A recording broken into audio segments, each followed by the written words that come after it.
চল আজকে আমরা সিলেবাসটা দেখব রিজনিং এর। ঠিক আছে, রিজনিং সম্পর্কে একটু বলে নিই।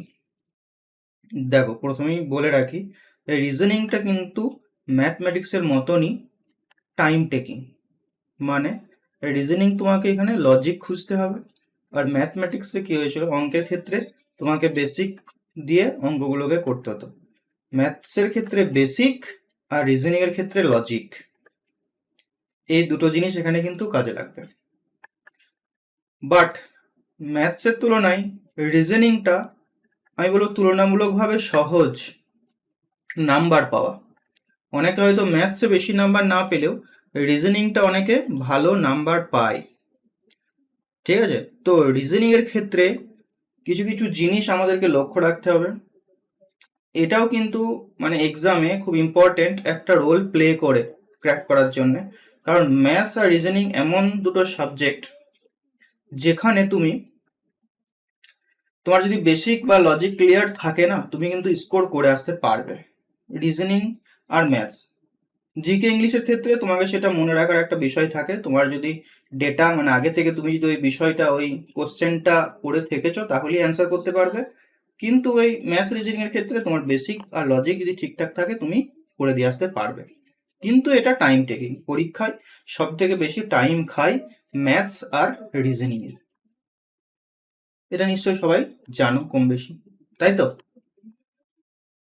তো চলো সিলেবাসটা একবার দেখে নিই, তারপরে আমরা কিভাবে কি ক্লাস করব সমস্ত কিছু এই ক্লাসেই বলে দেব। সেই অনুযায়ী চললে রিজনিংও তুমি কিন্তু খুব ভালো স্কোর করতে পারবে। রিজনিংয়ে কোন কোন টপিক বেশি ইম্পর্ট্যান্ট, কোন টপিক একটু লেস ইম্পর্ট্যান্ট, কোন টপিকটা একটু ট্রিকি মানে বেশি ভুল হয় পরীক্ষাতে, এগুলো সবই আমি তোমাদের বলে দেব তোমার জেনারেল নলেজের জন্য। মানে জানতে হবে তোমাকে এই সমস্ত জিনিসগুলো, যে কোনগুলো টপিক কোনগুলো তোমাকে এক্সামে ভুল করিয়ে দেয়। ঠিক আছে, তো চলো সিলেবাস বলতে গেলে রিজনিং এর দুটো টাইপসের রিজনিং হয়ে থাকে। একটা হচ্ছে ভার্বাল আর একটা হচ্ছে নন ভার্বাল। ঠিক আছে, ভার্বাল আর নন ভার্বাল। ভার্বাল নন ভার্বালটা বলে দিই। দেখুন, নন ভার্বাল হচ্ছে ছবি দিয়ে যে রিজনিং গুলো থাকে, ছবি আকারে, ওয়াটার ইমেজ, মিরর ইমেজ বা ওয়াটার ইমেজ যেটাকে বলে, সেই সমস্ত জিনিসগুলো নন ভার্বালের মধ্যে পড়ে। আর ভার্বাল বাকি যেগুলো থাকে। ঠিক আছে, এরপরে আসি। দেখো আমাদের মেনলি আমরা যে ক্লাসে কি কি করব, ইন ক্লাসে প্রথম কথা হচ্ছে আমাদেরকে কনসেপ্টটা বুঝতে হবে। কনসেপ্ট, কিছু কিছু চ্যাপ্টারের কনসেপ্ট বুঝতে হবে, কিছু কিছু চ্যাপ্টার লজিক, মানে ওই ঘুরিয়ে ফিরিয়ে সেম লজিকই এরা প্রশ্ন দেয়। 2 নাম্বার মোস্ট ইম্পর্টেন্ট, মানে এখান থেকে আমরা মূলত সিলেবাসটা কমপ্লিট করব, সেটা হচ্ছে PYQ। রিজনিং এর ওয়ান অ্যান্ড অনলি অপশন হচ্ছে প্রিভিয়াস ইয়ার কোশ্চেন। কার কার প্রিভিয়াস ইয়ার কোশ্চেন আমরা করব? WBP, PSC, রেল আর SSC। ঠিক আছে, সমস্ত যে সিলেবাস মানে পরীক্ষাগুলো হয়ে থাকে ব্যাংক ছাড়া, বাকি পরীক্ষার রিজনিং কম বেশি একই রকম, কখনো লেভেল বেশি লেভেল কম হয়। মানে হার্ড, কোনো পরীক্ষায় হার্ড বেশি হয়, কোনো পরীক্ষাতে হার্ডনেসটা কম হয়, বাট টপিকগুলো কিন্তু সেম, লজিক কিন্তু সেম। তো আমরা মূলত ফোকাস করব SSC রিজনিংকে। কেন ফোকাস করব তার একটা কারণ আছে। আমি যখন WBPর প্রিভিয়াস ইয়ার গুলো করেছি, আমি পুরো প্রিভিয়াস ইয়ার WBP কমপ্লিট করেছি, তোমরা জানো রয়েছে আমাদের। তো WBPর প্রিভিয়াস ইয়ার যখন আমি কমপ্লিট করেছি, কিছু কিছু প্রিভিয়াস ইয়ার যখন আমি গুগলে সার্চ করেছি, দেখা যাচ্ছে সেগুলো SSC থেকে তুলেছে। মানে SSC মানে কি বলতো, CGL, CHSL, MTS, SSC GD। West বেঙ্গলে যত পরীক্ষা হয় তার 80 to 90% কোশ্চেন কিন্তু কপি করা। সমস্ত কোশ্চেনের কথাই বলছি, সমস্ত পরীক্ষার কথাই বলছি, জিকে বলো ম্যাথস বলো, এগুলো একদম মানে ধ্রুব সত্যি। তুমি যদি গুগলে সার্চ করো তুমিও পেয়ে যাবে যে ওই কোশ্চেনটা দেখবে কোনো না কোনো জায়গায়, কোনো না কোনো পরীক্ষাতে অন্য স্টেটে এসেছে। তো মোদ্দা কথা হচ্ছে, আমরা যদি SSC রিজনিংটাকে ফলো করি না, এই 3টে পরীক্ষার খুব সহজেই ক্লিয়ার করে দিতে পারবে। ঠিক আছে, আর 3 নাম্বার কি বই লাগবে, বই প্রয়োজন নেই। আমরা প্রিভিয়াস ইয়ারকে টাইপ ওয়াইজ ভাগ করে তোমাদের কাছে দিয়ে দেবো। প্র্যাকটিস আমরা প্রচুর করব। মেন ব্যাপার রিজনিং এর ক্ষেত্রে কি বলতো, টাইপ কম, টাইপ কিন্তু খুব কম। ম্যাথের ক্ষেত্রে টাইপ বেশি থাকে, রিজনিং এর ক্ষেত্রে টাইপ কম থাকে। সেম টাইপের প্রচুর কোশ্চেন আমাদেরকে কিন্তু প্র্যাকটিস করতে হবে। রিজনিং তুমি যত বেশি প্র্যাকটিস করবে না, খুব ভালো করে এটা ঢুকিয়ে নাও, এগুলো তোমাদের জানতে হবে। প্রথম যারা পরীক্ষা দেবে ভালো করে জেনে নাও। মানে আমি আমার এক্সপিরিয়েন্স থেকে বলছি, রিজনিং এর ক্ষেত্রে যত তুমি প্র্যাকটিস করবে তত তোমার টাইম কম লাগবে।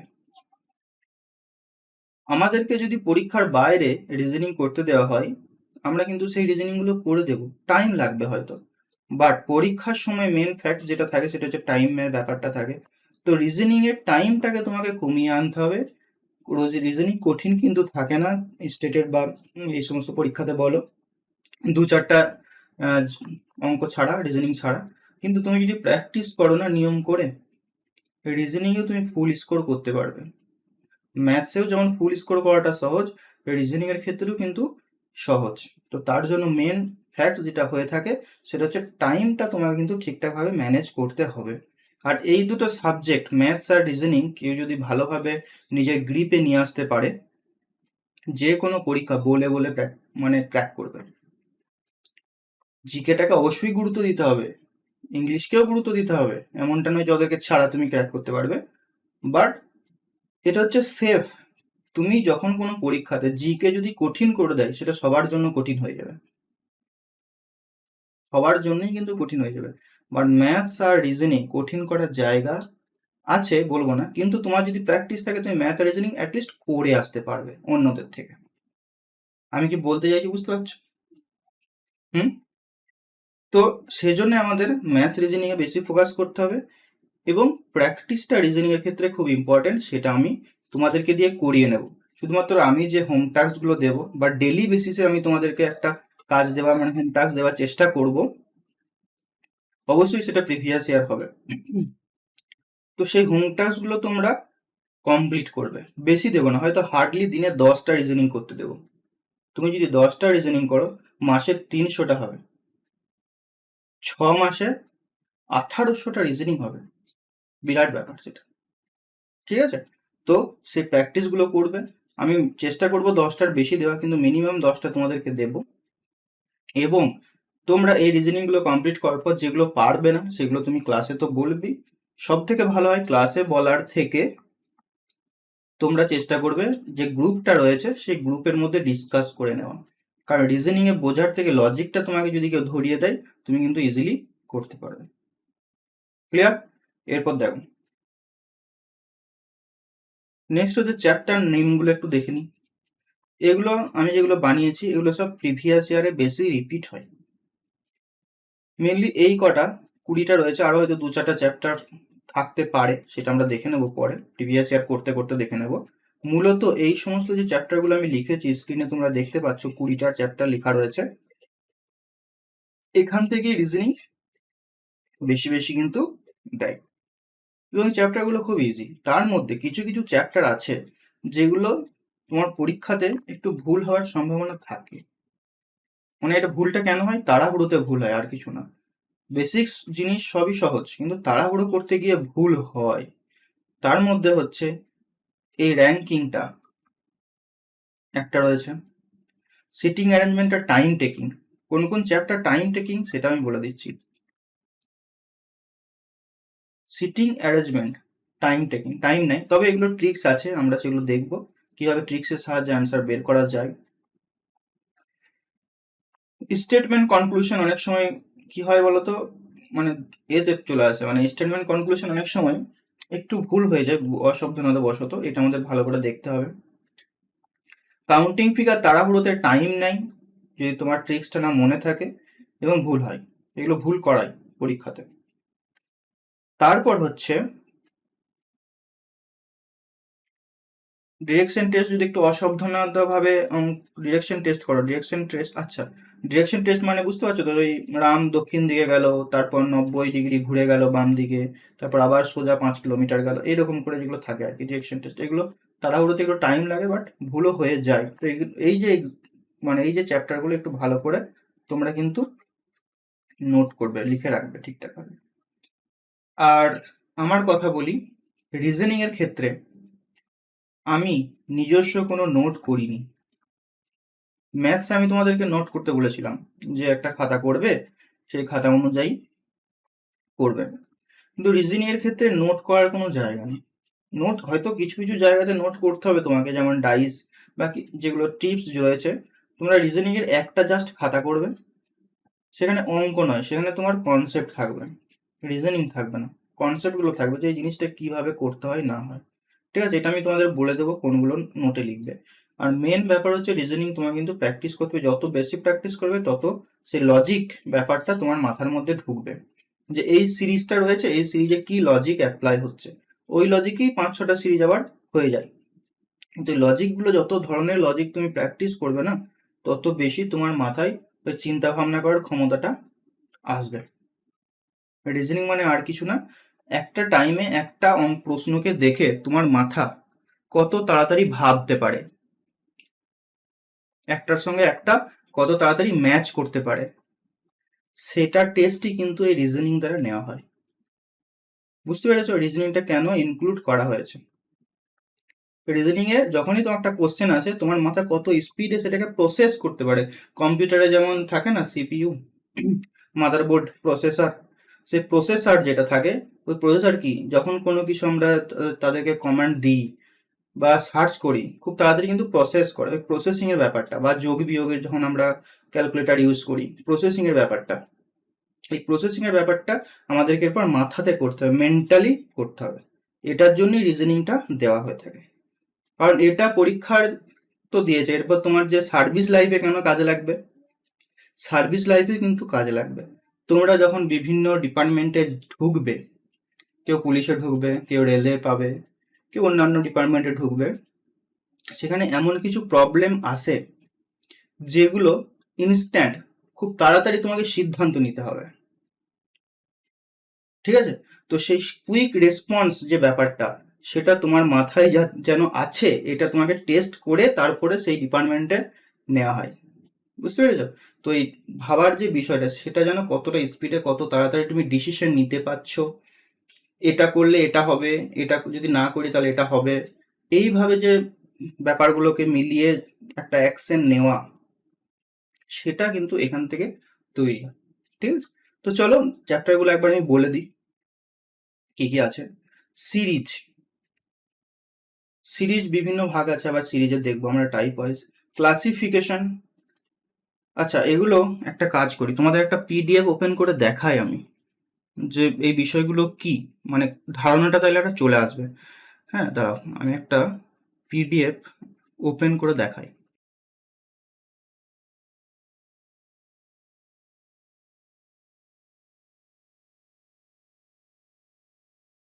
এটা হচ্ছে ওই প্রিভিয়াস ইয়ার, ঠিক আছে, ডাব্লিউবিপির।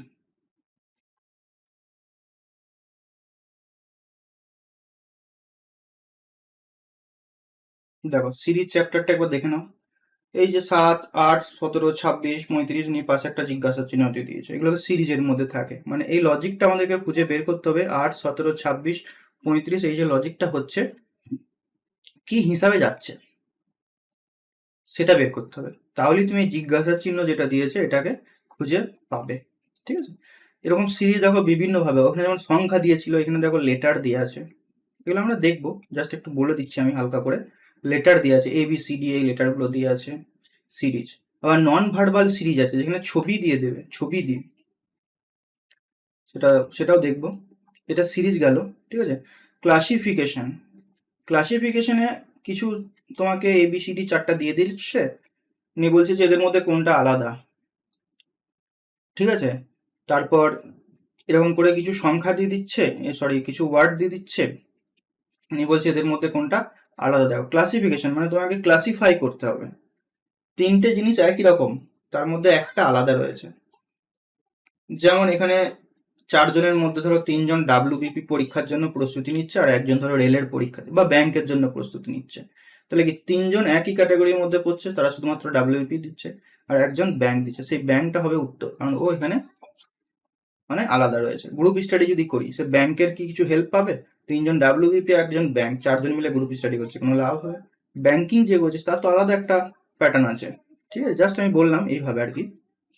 অ্যানালজি ব্যাপারটাও ঠিক তাই, একটার সঙ্গে একটা কিভাবে রিলেশন রয়েছে, সেই রিলেশন অনুযায়ী তার পরেরটা কি হবে সেটা বের করতে বলেছে।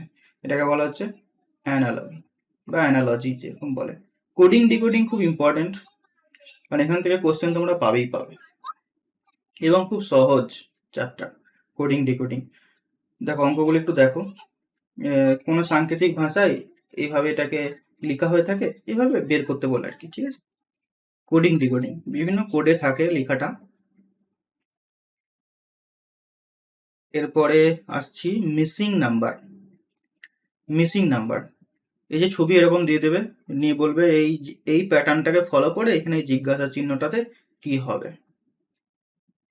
বিভিন্ন প্যাটার্ন এরকম বক্স বক্স থাকবে, এগুলো দেখবো আমরা, এগুলো বিরাট কিছু ব্যাপার না, ওই একই লজিক এগুলো হয়। কিছু লজিক শিখিয়ে দেবো, ওই লজিকই ঘুরিয়ে ফিরিয়ে এগুলো হয়ে থাকে। ওই লজিকটা তোমার মাথা কত তাড়াতাড়ি প্রসেস করতে পারে সেটাই হচ্ছে পরীক্ষার নেওয়ার উদ্দেশ্য। ডিরেকশন টেস্ট, রাহুল বাড়ি থেকে 15 কিলোমিটার পশ্চিমে গেল, তারপরে বাম দিকে ঘুরে গেল, এই ধরনের অঙ্ক রিজনিং। ডিরেকশন টেস্ট, তারপরে ব্লাড রিলেশন, খুব ভালো একটা টপিক ব্লাড রিলেশন, এখান থেকে প্রশ্ন কিন্তু আসবেই আসবে এবং সহজ। এখানেই একমাত্র একটা মাত্র বেসিকই রয়েছে, ব্লাড রিলেশনের যে বেসিকগুলো থাকে সেটা দিয়েই সব অঙ্ক হয়ে যাবে, ঠিক আছে? টাইম খুব একটা বেশি নেয় না, ব্লাড মানে এখানে তোমার মাথায় কম ভাবতে হবে, ঠিক আছে? প্রসেস করার ব্যাপারটা কম, কারণ একটা বেসিকের উপরে এটা দাঁড়িয়ে থাকে, এখানে লজিক ভাবার কোনো গল্প নেই। র্যাঙ্কিং অ্যান্ড অর্ডার, একটি লাইনে 52 জন দাঁড়িয়ে আছে, রাম শ্যামের 18 জন আগে আছে, শ্যামের দিকে 13তম স্থানে রয়েছে, এই ধরনের অঙ্কগুলো, এটাকে বলে র্যাঙ্কিং আর অর্ডার। তারপর যে সিটিং অ্যারেঞ্জমেন্ট, 6জন ব্যক্তি, এটা টাইম টেকিং বাট ইজি। 6জন ব্যক্তি একটা গোল টেবিলে বসে রয়েছে, সামনের দিকে মুখ করে, কেন্দ্রের দিকে মুখ করে, এ ওর পাশে রয়েছে, এ ওর ডান দিকে রয়েছে, বাঁ দিকে রয়েছে, সামনাসামনি রয়েছে, এই ধরনের কোশ্চেনগুলো, ঠিক আছে? জাস্ট একটু মানে দেখে রাখো এই জিনিসগুলো কিরকম হয়, বাকি তো আমরা প্র্যাকটিসে দিয়ে সব তুলে নেব। ম্যাথমেটিক্যাল অপারেশন, এটা হচ্ছে তোমাদের যোগ বিয়োগ গুণভাগ জানলে এটা খুব সহজেই করতে পারবে এবং খুব কম সময় লাগে। এটা ম্যাথমেটিক্যাল অপারেশন, এখানে ভুল হওয়ার সম্ভাবনা খুবই কম। এখানে কিছুই না, বিভিন্ন গুণকে, মানে যখনই গুণ থাকবে বলবে গুণ মানে হচ্ছে যোগ, যোগ মানে হচ্ছে ভাগ, এই ধরনের, খুব easy mathematical operation. Clock and calendar, এখান থেকে প্রশ্ন আছে খুব ভালো এবং খুব easy, clock and calendar. Statement and conclusion, এই জায়গাটা একটু গোলমাল করে, অনেকের ভুল হয়ে যায় অসাবধানতা বশত। এই যে অঙ্কগুলো থাকে এরকম, শুধুমাত্র এক সিদ্ধান্ত সঠিক, শুধুমাত্র দুই সিদ্ধান্ত সঠিক, অনেক সময় কন্ট্রাডিক্ট হয়, মানে এটাও হবে ওটাও হবে, এরকম একটা কন্ট্রাডিক্ট হয়ে যায় আর কি। সেগুলো আমরা দেখে নেবো কিভাবে কি করতে হয়, এগুলো সেই গোল গোল করে ছবি এঁকে এঁকে করতে হয়, ভেন ডায়াগ্রাম যেগুলো আছে ওই ধরনের, ইজিলি করতে পারবে, যাতে ভুল যাতে তোমাদের কম হয়। আমি যেভাবে প্র্যাকটিস করেছি সেই অনুযায়ী তোমাদেরকে করাবো, আশা করছি রিজনিং এ ভালো স্কোরই করতে পারবে। Problem based on letter and number, এখানে লেটার নাম্বার দিয়ে যে প্রবলেমগুলো হয়ে থাকে সেগুলো করতে হবে, ঠিক আছে? Next next next counting figure, কটা ত্রিভুজ আছে, কটা বর্গক্ষেত্র আছে, কটা আয়তক্ষেত্র আছে, এগুলো গুনতে হয়। কমপ্লিট অফ ইনকমপ্লিট ফিগার, এটা খুব সহজ, খুব কম দেয় পরীক্ষাতে, মানে স্টেটের পরীক্ষাতে খুব কম দেয়। দেখো এখানে যে ফিগারগুলো রয়েছে, এখানে কি বসবে জিজ্ঞাসা চিহ্নটাতে, কি বসবে যার ফলে এটা কমপ্লিট হয়ে যাবে। এখানে এটা কোথায় লুকিয়ে রয়েছে, এই ফিগারটা এটার মধ্যে কোথায় লুকিয়ে আছে, এখানে কি বসবে যার ফলে এটা কমপ্লিট হয়ে যাবে, এটাও খুব সহজেই করা যায়, এটা এখানে কোশ্চেন পেপারে এটাকে এঁকে দিলেই হয়ে যায় কাজ। চলো নেক্সট দেখো ডাইস, লুডোর ছক্কা যেগুলো হয় আর কি, লুডোর ছক্কা দিয়ে সংক্রান্ত যে অঙ্কগুলো হয় এগুলো, এটা খুব ইজি, লুডোর ছক্কা অঙ্ক খুব ইজি, এমন ভাবে করিয়ে দেবো তোমাদের একটা কনসেপ্টের ভেতরেই সবগুলো করতে পারবে। লুডোর ছক্কা, মিরর ইমেজ খুব ইজি, কিছু কিছু রিজনিং আছে যেগুলো দেওয়া মানে তোমার বেনিফিট, তোমার টাইমটা কম লাগবে। মিরর ইমেজ মানে এটার পাশে যদি একটা আয়না ধরা হয় তাহলে এটা দেখতে কেমন হবে, বুঝতে পেরেছো? এটা খুব ইজি। তারপর হচ্ছে পেপার কাটিং, এটাও ইজি, পেপার কাটিং মানে এটা পেপারটাকে ফোল্ড করে 4টা ভাগ করে এখানে 3টে ফুটো করে দিয়েছে, নিয়ে এটা যখন খোলা হবে তখন কিরকম দেখতে হবে এটা আর কি। নন ভার্বাল সিরিজ, হয়তো একটু বলেছিলাম একটু আগে, প্রথমেই সিরিজ আর একটা নন ভার্বাল সিরিজ। এখানে ছবি দিয়ে সিরিজগুলোকে দেবে, যে এটা এদিকে একটা গোল রয়েছে, এখানে তীর রয়েছে, তারপরে গোলটা চেঞ্জ হয়ে যাচ্ছে, মানে ডিরেকশন অ্যান্টিক্লকওয়াইজ ঘুরছে, যেমন এই যে বক্সগুলো দেখতে পাচ্ছ এখানে রয়েছে, ছবির মতো লাগছে সব। তো এইগুলি হচ্ছে নন ভার্বাল ক্যাটাগরিতে পড়ে, ঠিক আছে। ভেন ডায়াগ্রাম, মানে এখানে এটাও খুব ইজি। ভেন ডায়াগ্রাম এখানে বিভিন্ন তোমাদের সম্পর্ক স্থাপন করতে দেয়, হ্যাঁ, যে নিজের কোনটি, কোন ছবিটি মহিলা, মা ও ইঞ্জিনিয়ারদের সম্পর্ক নির্দেশ করবে। এটাও খুব সহজ, এদের মধ্যে একটা লজিক তোমাকে লাগাতে হবে। মহিলা, যে মা, সে কিন্তু মহিলা হবেই হবে, এই ধরনের। ইঞ্জিনিয়ার, সে আবার মহিলাও হতে পারে এবং মহিলা মানে সে মাও আবার হতে পারে। তো এই ধরনের কনসেপ্টগুলো এখানে লাগাতে হবে, ভেবে তোমাকে বের করতে হবে যে কোনটা কার আন্ডারে পড়ছে, ঠিক আছে। তো এই হচ্ছে মোটামুটি 20টা গেল টপিক। এই 20টার মধ্যেই ঘুরিয়ে ফিরিয়ে এরা কোশ্চেন দেয়। এরপরে আর কোনো টপিক মনে হয় না যে আছে, আশা করছি নেই। এই 20টা টপিক তুমি যদি করো, 25টা রিজনিং এর মধ্যে 23-24টা তুমি ইজিলি করতে পারবে। কিছু কিছু রিজনিং আছে, এরপরে বলি একটা জিনিস, ফ্যাক্টস, যেটা আমার সঙ্গে পরীক্ষাতে হয়, এই ফ্যাক্টস গুলো ভালো করে জেনে রাখো। সেই ফ্যাক্টস হচ্ছে, রিজনিং কিন্তু ভাই খুব টাইম লাগায়। কোনো রিজনিং এ তুমি যদি ফেঁসে যাও তাহলে কিন্তু গেল পরীক্ষাটা। তো সেজন্য রিজনিং বলো আর ম্যাথ বলো, দুটোর ক্ষেত্রেই সেম, রিজনিং বলো আর ম্যাথ বলো, ফাঁসা যাবে না। কোনো রিজনিং আটকে গেছে, সঙ্গে সঙ্গে সেটাকে স্কিপ করতে হবে। ম্যাথের ক্ষেত্রে আমি বলেছিলাম এটা, স্কিপ করাটা প্রথম থেকেই শিখবে। যখন তোমাকে প্র্যাকটিস করতে দেওয়া হবে, কোনো অঙ্ক পারছো না, কোনো রিজনিং পারছো না, ওটাকে নিয়ে ভাবতে বসে গেলে হবে না, সঙ্গে সঙ্গে বাদ দিয়ে দেবে। এই প্রবণতাটা, বারবার বলছি, এই প্রবণতাটা এখন থেকে তৈরি করো। তোমার মনে হতে পারে না না এখন করে নি, পরীক্ষার সময় ঠিক বাদ দিয়ে দেবো, পারবে না, কিন্তু চেঞ্জ করতে পারবে না, এই হ্যাবিটটা কিন্তু থেকে যাবে। আমি তোমাদের যে গাইডগুলো দিচ্ছি এগুলো একদম মানে অন এক্সাম সেন্টার বসে আমি ফিল করেছি। তো এগুলো তোমাদেরকে কিন্তু এখন থেকেই শুধরাতে হবে, নাহলে কিন্তু খুব প্রবলেমে পড়বে। টাইমটা ইম্পর্টেন্ট। তো স্কিপ করার ব্যাপারটা যখন প্র্যাকটিস করবে সঙ্গে সঙ্গে, তখনই কিন্তু নিজের মতো করে তৈরি করে নেবে। স্কিপ করতে হবে, টাইম লাগবে না, একদম টাইম দেওয়া যাবে না কোনোটাতেই। 2 নাম্বার হচ্ছে, যখনই কোনো জিনিস আটকে যাবে পরীক্ষাতে, পরীক্ষার কথা বলছি, ধরো 15 নাম্বার একটা অঙ্ক বা রিজনিং তুমি পারবে সহজ, কিন্তু টাইম লাগছে, তাহলে কি তুমি এটাকে শেষের জন্য রেখে দেবে? এরপর 15 নাম্বারটা তুমি তো যখন শেষ হয়ে যাবে কোশ্চেন, তোমার সব সলভ করা হয়তো হাতে 5 মিনিট আছে, তুমি কি করে বুঝবে যে আমার 15 নাম্বারটা করতে হবে? খুঁজে পাবে না, কারণ 100টা কোশ্চেন তো উল্টে দেখা সম্ভব নয় তখন। তো সেজন্য এটা তোমাদেরকে করতে হবে, যখনই কোনো জিনিস আটকে যাবে, মনে হচ্ছে যে আমি পরে ট্রাই করলে এটা পারবো, সেই সমস্ত দাগ নাম্বারগুলো আমাদের কোশ্চেন পেপারের সামনে লিখে রাখতে হবে, বা ওই পেপারের মাথার দিক করে লিখে রাখতে হবে, যাতে করে একবার দেখি বুঝতে পারো যে এই কোশ্চেনটা আমাকে করতে হবে। বুঝতে পেরেছো? এটা কিন্তু খুব ইম্পর্টেন্ট, এটাও তোমাদের কিন্তু করতেই হবে। যে সমস্ত অঙ্কগুলো মনে হবে যে পরবর্তীতে আমি পারবো, রিজনিং বলো বা জিকে বলো, কোশ্চেন পেপারের সামনে লিখে রাখবে, কারণ পরবর্তীতে পুরোটা কোশ্চেন, সব কোশ্চেনগুলো পড়ার সময় পাবে না ভাই। ওকে, তো এটা গেল আমাদের রিজনিং এর সিলেবাস। রিজনিং এর মূল মন্ত্র হচ্ছে লজিক খুঁজতে হবে আর প্র্যাকটিস করতে হবে। ঠিক আছে, তোমাদের কারো কোনো মতামত আছে, কিছু কেউ বলবে? তাহলে এটা স্টপ করে দিচ্ছি এই সেশনটা, ঠিক আছে। তো আর হ্যাঁ, এটা আমি, যারা ইউটিউবে এই ক্লাসগুলো দেখছো তারা বলবো, তোমরা যদি রিজনিং বা ম্যাথসের ভর্তি হতে চাও তাহলে আমাদের এই উপরের নাম্বারটাতে যোগাযোগ করবে, একদম বেসিক থেকে শেখানো হবে, ঠিক আছে। চলো, এই রেকর্ডটাকে আমি অফ করলাম।